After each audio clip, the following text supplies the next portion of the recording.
Assalamualaikum warahmatullahi wabarakatuh. Kami dari kumpulan 4 akan menyampaikan tajuk Sistem Kepercayaan dan Agama dalam Pembentukan Insan bagi pembentangan kami pada hari ini. Assalamualaikum warahmatullahi wabarakatuh dan selamat sejahtera kepada puan dan juga rakan-rakan sekalian. Saya Nur Atira binti Desa. Nombor matrik saya adalah 2022821926 dan saya merupakan salah seorang ahli kumpulan 4. Saya akan membentangkan pada hari ini adalah mengenai apa itu insan. Insan adalah manusia. Menurut Kamus Dewan, insan ini adalah makhluk yang dicipta oleh Tuhan di mana tiada seorang pun terlepas daripada kealpaan di dunia ini. Setiap manusia atau insan telah dikurniakan akal fikiran oleh Tuhan. Hal ini demikian kerana untuk manusia atau insan ini berfikir dengan waras menggunakan akal fikiran sama ada baik, buruk, sesuatu perkara dalam kehidupan seseorang individu tersebut. Agama pula merupakan kepercayaan seseorang kepada Tuhan dengan penerimaan ajaran dan perintah Tuhan, misalnya membuat kebaikan dan meninggalkan larangannya. Sebenarnya, agama ini merupakan perkara penting dalam kehidupan insan yang dijadikan sebagai homo religiosus yang mana disokong oleh Abu Wahab Darazali 2021. Kepercayaan dan agama adalah saling berkait rapat dalam pembentukan konsep insan kerana menjadi asas dan panduan atau rujukan penting dalam membentuk insan. Pembentukan insan adalah penting untuk merealisasikan insan atau manusia menuju ke arah kebaikan dengan adanya kepercayaan dan agama dalam kehidupan seseorang. Pembentukan insan perlu berlandaskan prinsip keagamaan kerana untuk mencegah seseorang individu daripada dipengaruhi dengan unsur-unsur negatif. Oleh yang demikian, akhlak yang mulia perlu ditanam dalam diri dengan berpandukan landasan kepercayaan dan agama untuk membentuk insan yang baik, bagus dan sempurna. Assalamualaikum, nama saya Amalia dan saya akan menerangkan tentang isi yang pertama iaitu mematuhi peraturan dan menjauhi larangan mengajar disiplin diri. Walaupun terdapat sebilangan agama dan kepercayaan yang berlainan di Malaysia, semua sistem kepercayaan dan agama mempunyai peraturan dan garis panduan yang merangkumi pelbagai isu kehidupan untuk membantu orang ramai hidup bersama secara aman harmoni. Justeru, kepercayaan dan nilai tentang agama adalah penting untuk perkembangan individu kerana ia memainkan peranan dalam membentuk apa yang orang berfikir, melakukan atau bertutur. Perkataan disiplin merujuk kepada perkataan dari bahasa Inggeris iaitu discipline. Kamus Dewan Bahasa dan Pustaka mendefinisikan disiplin kepada beberapa maksud. Walau bagaimanapun, saya akan lebih fokus kepada definisi dari sudut psikologi yang diterangkan oleh Warren 1993, iaitu disiplin adalah kawalan diri atau keupayaan untuk mengawal tingkah laku sendiri untuk mengelakkan tingkah laku yang tidak sesuai. Sebagai contoh, bagi yang beragama Islam, setiap pagi umat Islam yang berkemampuan diwajibkan untuk bangun seawal 6 pagi untuk menunaikan solat subuh. Jika individu berjaya mematuhi perintah ini, individu tersebut adalah seorang yang berdisiplin kerana berjaya mempraktikkan diri untuk mengikut jadual untuk bangun pada waktu yang sama setiap hari. Mengapakah nilai disiplin ini penting dalam pembentukan insan? Ini kerana ia membantu orang mengembangkan rasa tanggungjawab dan accountability terhadap tindakan mereka. Kemudian, ia juga membantu mereka belajar cara bekerjasama dan membuat keputusan berdasarkan maklumat objektif. Akhir sekali, ia membantu orang mengenali diri mereka, Tuhan mereka dan persekitaran mereka. Assalamualaikum dan selamat sejahtera. Saya Yasmin Najihah binti Aziz akan membentangkan tentang agama dan kepercayaan dapat menjadikan manusia berakhlak mulia. Agama dan kepercayaan merupakan sebuah pegangan yang perlu ada dalam diri setiap individu. Ianya merupakan sebagai panduan untuk manusia berfikir antara baik dan buruk. Agama juga menjadi pemakin kepada kehidupan manusia. Sudah pasti dalam diri setiap manusia tersebut terdapat hawa nafsunya yang tersendiri. Maka dengan pegangan agamalah mereka dapat berpegang teguh supaya diri mereka tidak akan terjerumus ke dalam perbuatan yang akan mendatangkan dosa kepada dirinya.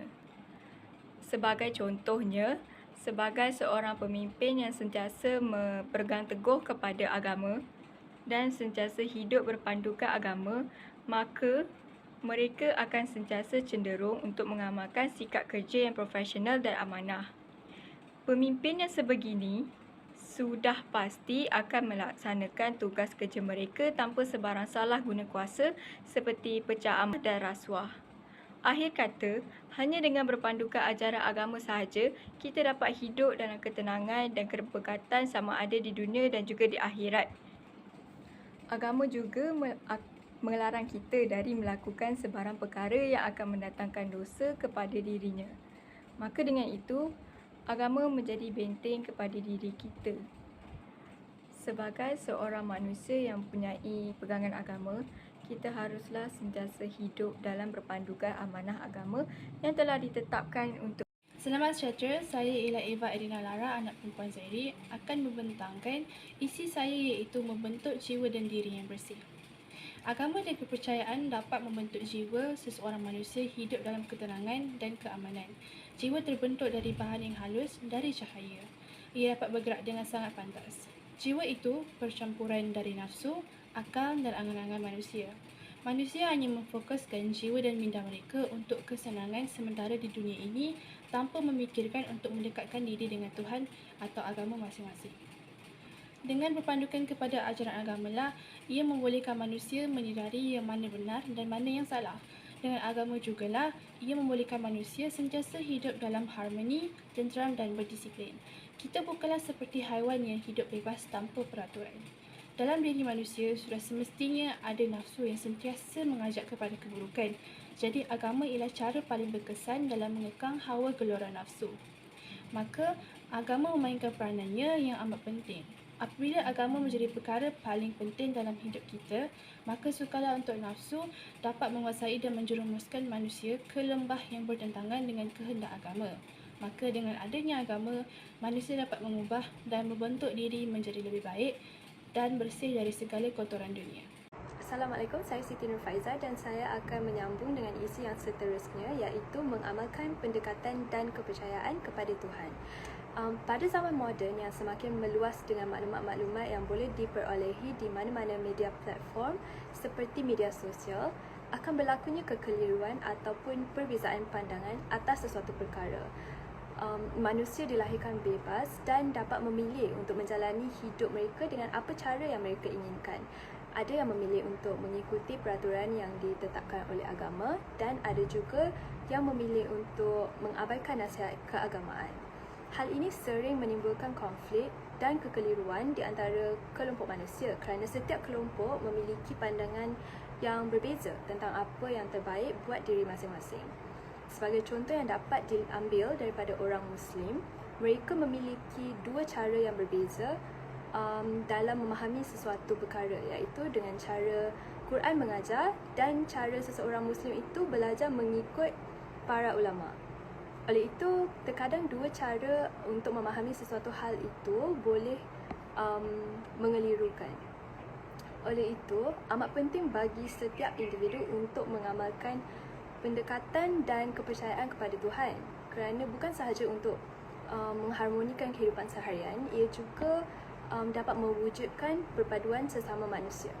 Sebagai contoh, jika setiap manusia dapat mendalami maksud dan mengamalkan konsep kepercayaan kepada Tuhan, pasti tiada sifat-sifat negatif seperti hasad dengki atau diskriminasi terhadap satu sama lain akan berlaku. Oleh itu, setiap insan perlu mengambil inisiatif untuk mendekatkan diri dan mempercayai bahawa Tuhan itu wujud. Antaranya seperti menyertai program-program keagamaan dan menjalani kehidupan seharian dengan berlandaskan agama. Terima kasih. Assalamualaikum warahmatullahi wabarakatuh. Nama saya Nur Akila binti Muhammad Sukri. Nombor matrik 202183655266. Antara kesan-kesan sistem kepercayaan dan agama dalam pembentukan insan ialah Yang pertama, masyarakat tidak akan melakukan perkara mungkar atau yang bertentangan dengan agama, seperti yang pertama makan rasuah, lepas tu mencuri hak orang lain, menyakiti orang lain, sama ada ketika di hadapan atau di belakang seseorang, sebab dia meyakini bahawa sesungguhnya Tuhan sedang melihat apa yang dia sedang lakukan. Yang kedua pula, iaitu masyarakat akan kurang melibatkan diri dengan jenayah seperti merompak, membunuh, menghisap dadah atau yang seakatan dengannya. Kerana mereka yakin bahawa setiap yang kita lakukan dekat dunia ni akan mendapat balasannya, sama ada di dunia maupun di akhirat kelak. Dan akhir sekali, yang ketiga adalah masyarakat juga akan lebih mempunyai sikap keprihatinan dalam diri sendiri. Ini kerana agama ni membentuk diri bukan sahaja dari luaran, malah dari dalaman manusia. Jadi manusia itu sendiri akan merasa sensitif terhadap sesuatu yang negatif dan akan cuba untuk memperbaiki sesuatu kesalahan, sama ada pada diri mereka sendiri maupun pada orang lain. Itu saja dari saya. Terima kasih. Assalamualaikum. Nama saya Wan Arifah binti Muhammad Razi dan saya akan menyampaikan bahagian saya iaitu kesimpulan dan cadangan. Secara keseluruhannya, kesimpulan yang dapat saya berikan adalah sistem kepercayaan dan agama merupakan dua elemen penting yang perlu disemarakkan dalam membentuk insan yang berakhlak mulia dan sentiasa berpegang teguh kepada prinsip kehidupan yang tulus. Apabila seseorang itu mempunyai pegangan atau beriman, ia dapat melindungi dirinya dari menarik perkara-perkara negatif. Antara cadangan yang saya ingin usulkan dalam memastikan setiap insan berpegang kepada sistem kepercayaan dan agama ialah ibu bapa merupakan dua insan yang memainkan peranan yang besar dalam perkara ini. Ibu bapa perlulah memberikan pendidikan kepada anak-anak dari segi agama dan moral, kerana pendidikan awal bermula dari di rumah dan ia akan mencorakkan diri seseorang insan itu di masa hadapan kelak. Selain itu, setiap insan perlulah rajin menimba ilmu dan memastikan dirinya mempunyai ilmu pengetahuan dalam pelbagai aspek kehidupan. Seseorang yang berilmu itu mampu untuk beramal dengan sempurna, namun tanpa ilmu yang luas, dia tidak dapatlah beramal. Dengan adanya ilmu, setiap insan mampu untuk membezakan antara perbuatan yang mulia dan yang keji di sisi Tuhan.